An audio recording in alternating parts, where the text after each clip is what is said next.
All right, another big steak.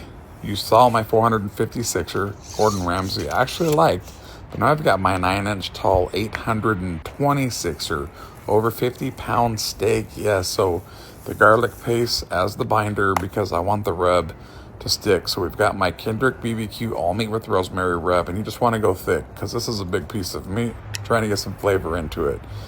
Pull out that meter duo, just track that internal temp because I'm looking for about a medium rare. So the ironwood, we're going 250 degrees, and about, I think it was 3 to 4 hours later, I wanted to flip it, just move that probe, flip it over. So my first mistake on the first steak I did, I never flipped it. So I'm just trying to keep the color nice and even. So reposition that probe. Then a couple hours later, it was ready for the sear. We're sitting at about 125 internal. It already had nice crust on the outside, but I'm like, you know what? I'm still going to reverse sear this and just get extra crust on this steak because it's so big. So let's hear that sizzle.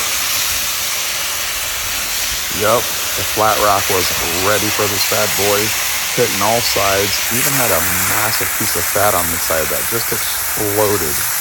See how awesome that rendered, but again, the reverse sear is creating that much more crust, which leads to that much more flavor. So obviously this needs to rest, but I did make some compound butter, these massive discs, and then I'm going to just kind of pull out my torch and melt that. But yeah, I was shooting for a medium rare. Had to let this rest for about 20 minutes because it's 826 ounces of beef. And here we go.